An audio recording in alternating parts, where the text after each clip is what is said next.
আপনি এটাকে দমিয়ে রাখতে পারবেন না। বিদাত বলেন আর যাই বলেন, কিন্তু আপনি যাই বলেন সবচেয়ে বেশি। আর আমি একটা জিনিস গতকাল রাত থেকে খেয়াল করছি, আমার মনে হয় যতবার জুলুস হয়েছে, জশ্নে জুলুস, এবারের মতো সুন্দর করে সুশৃঙ্খল করে এত বর্ণিল আয়োজন চট্টগ্রামে কখনো হয়নি। এই বিষয়টা দেখে আমার আসলে খুবই ভালো লাগছে এবং আমি খুবই আনন্দিত যে চট্টগ্রামে যে জুলুসটা আসলে শুধু চট্টগ্রাম কেন্দ্রিকই ছিল, তো ইরশাদ রহমতুল্লাহ যে জুলুসটা আপনার প্রচলন করেছেন, এখন আসলে এটা শুধু চট্টগ্রাম কেন্দ্রিক না, পুরো বাংলাদেশ, পুরো বিশ্বকেন্দ্রিক। এখন আপনি চট্টগ্রামে শুধু আঞ্জুমানে রহমানে আহমদিয়া সুন্নিয়া ট্রাস্ট কেন্দ্রিক এটা সীমাবদ্ধ নয়, চট্টগ্রামের আনাচে কানাচে আপনি যেখানে যাবেন আজকের দিনে দেখবেন আমার রসুলের আগমন উপলক্ষে সবাই খুশিতে আনন্দিত, যে যেভাবে পারছে সেভাবে উদযাপন করছে, নাচ গেয়ে, কেরাত পরে, হাম করে, কোরআন তেলাওয়াত করে, রসুলের দরুদ পরে।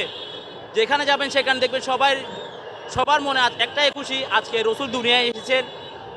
আর আমি এত কিছু আসলে দেখে আমি এতটাই আনন্দিত যে যতটা বছর যাচ্ছে মনে হচ্ছে যেন প্রতি বছর যেন এটা বৃদ্ধি পাচ্ছে। আপনি এটাকে দমিয়ে রাখতে পারবেন না। বিদাত বলেন আর যাই বলেন, কিন্তু আপনি যাই বলেন সবচেয়ে বেশি। আর আমি একটা জিনিস গতকাল রাত থেকে খেয়াল করছি, আমার মনে হয় যতবার জুলুস হয়েছে, জশ্নে জুলুস, এবারের মতো সুন্দর করে সুশৃঙ্খল করে এত বর্ণিল আয়োজন চট্টগ্রামে কখনো হয়নি। এজন্য আসলে আমি খুবই আনন্দিত। ধন্যবাদ আপনাকে।